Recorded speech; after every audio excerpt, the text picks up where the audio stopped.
I opened my husband's Snapchat by accident one morning, and what I saw completely shattered my world. The worst part? He was sitting less than 20 feet away from me when it happened. And I had no idea how to confront him.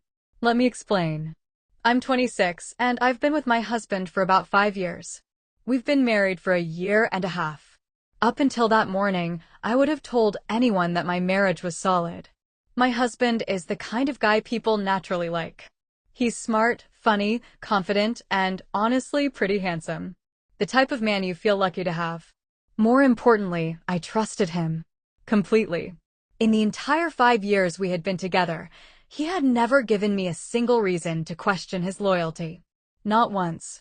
So when he downloaded Snapchat a few months ago, I didn't think much of it. It was a little unusual because he's never really been into social media. I have Snapchat myself, but I barely use it. When I asked why he downloaded it, he said his friends were active on it and that it felt more casual than Facebook. That explanation made sense to me. And since I had no reason to doubt him, I didn't think about it again. Until one morning. That morning started like any other. My husband had gotten up before me and went to take a shower. I was still half asleep in bed when I heard a notification sound. A text message alert. Both of us have the same phone model, and by coincidence, we even use the same ringtone for texts. So when I heard it go off, I assumed it was my phone. Still groggy, I reached over to my nightstand and grabbed the phone that was there. I didn't even notice at first that it wasn't mine. My phone has a green case. His has a black one. But in my half-asleep state, I didn't register that detail. I unlocked the screen and glanced at the notifications. The first message said, "Mom." So I figured my mom had texted me. I wasn't fully awake yet, so I ignored it. But then I noticed another notification right below it. Snapchat. It said, "New snap from Elena." I remember thinking, who is Elena? I didn't recognize the name. And, because I thought I was holding my own phone, curiosity got the better of me. So I opened the snap. And instantly my brain snapped awake. Because the photo on the screen was extremely explicit. It was a close-up photo of a woman's body, clearly meant to be sexual. And the caption read, "I want your tongue inside me again." I froze. For a moment, I didn't even process what I was looking at. Then it hit me. This wasn't my phone. This was my husband's. My heart started pounding so hard I could hear it in my ears. My hands were shaking. I felt sick. The bathroom door was closed, and I could hear the shower running. My husband was just a few steps away from me. Meanwhile, I was sitting in bed holding his phone, staring at a message from another woman. My first thought was that it had to be a mistake. Maybe she sent it to the wrong person. Maybe it wasn't meant for him. But then I noticed something else. Next to her name was a small yellow heart icon. I had no idea what that meant. So I quickly searched it. And what I found made my stomach drop. On Snapchat, that yellow heart means best friends. It means they send each other the most snaps.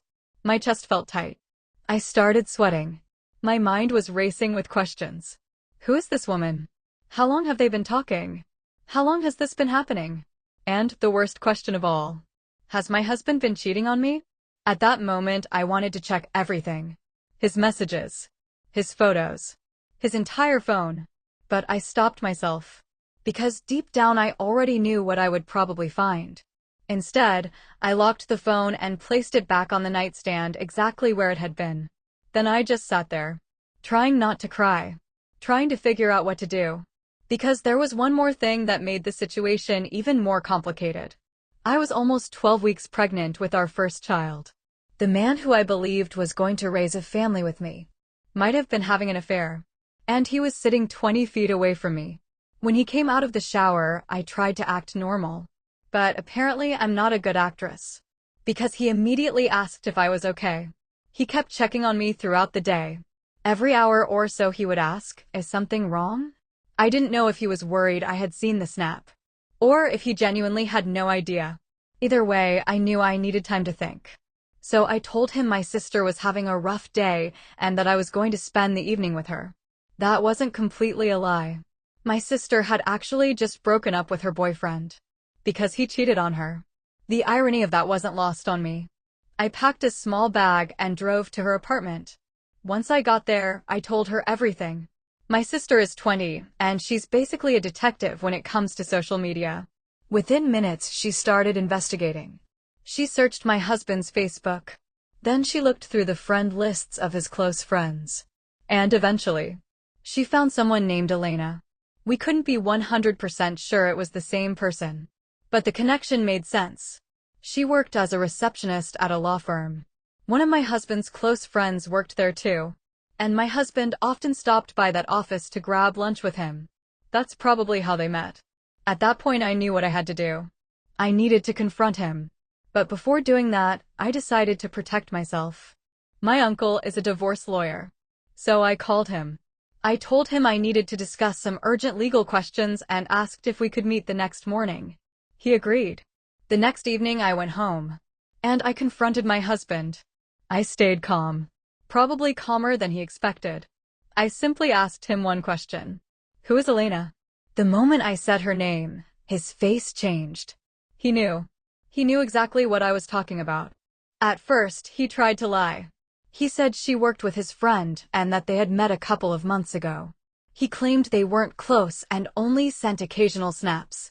He even tried to say she mostly sent fitness photos and motivational messages. But when I asked if he had ever received anything inappropriate from her, he hesitated. Then he said, not on purpose. That was when the conversation turned ugly. Eventually, I asked to see his Facebook messages. He refused. And that's when everything finally fell apart. He started crying and admitted the truth. They had slept together the very first night they met, in the back seat of her car. And the affair had been going on for months. They hadn't even used protection every time. Hearing that while being pregnant with his child felt like someone ripping my heart out. But strangely, I stayed calm. I told him to leave the house. He could stay with a friend or with Elena for all I cared. That night my mom and sister came over. I cried for hours. But by morning something inside me had changed. I wasn't panicking anymore. I was focused. I knew exactly what I needed to do. I was going to leave him. I was going to keep my baby. And I was going to rebuild my life. My dad told me something that night that I'll never forget. He said weak people are afraid of strong people. And he told me to keep being strong. Because the people who aren't afraid of your strength are the ones who truly deserve to stand beside you. So that's where I am now. My marriage is ending. But my life isn't. And I'm ready to move forward. And that should have been the end of the story. At least, that's what I thought when I told him to pack a bag and leave the house. He stood there in the living room looking like a completely different person than the man I thought I married. His eyes were red from crying, and he kept trying to say my name like if he just said it enough times I'd suddenly forgive everything. But I couldn't even look at him. Every time I did, all I could see was that Snapchat message, that photo, that caption, and the fact that while I was carrying his child, he was out sleeping with someone else. Eventually, he grabbed a backpack and left without saying much more. I heard the front door close and then the sound of his car starting in the driveway. And, just like that, my marriage was over. Or at least that's what I believed in that moment. My mom and sister came over shortly after. I think my sister must have called my mom because I definitely didn't have the emotional strength to explain everything again. The second my mom walked through the door, I completely fell apart. I cried harder than I ever have in my life. Not just because of the cheating, but because everything I thought my life was about to be had suddenly collapsed. 2 days earlier, I thought I had the perfect husband, the perfect future, a baby on the way, a happy home. Now I was sitting on my couch surrounded by tissues while my entire family tried to hold me together. But somewhere in the middle of all that crying, something strange started happening. I stopped feeling shocked. I stopped feeling panicked. Instead, I started thinking clearly. I started making plans.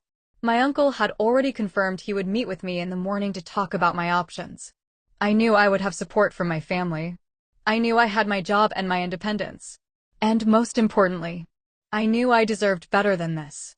So before going to bed that night, I texted my husband one final message. I told him not to come back to the house. Not tomorrow. Not next week. Not ever. If he needed to communicate with me, he could do it through a lawyer. I thought that message would make things very clear. But the next morning, something happened that made my stomach drop all over again. Because when I woke up, my phone had several new notifications. Missed calls from my husband, 3 text messages, and 1 message from a number I didn't recognize. A number that simply said, "Hi, this is Elena." My hands started shaking immediately, because the message that followed was only 1 sentence. And it changed everything. She wrote, "I think we need to talk, because you don't know the whole story." And suddenly I realized something terrifying. This situation might be a lot bigger than I thought.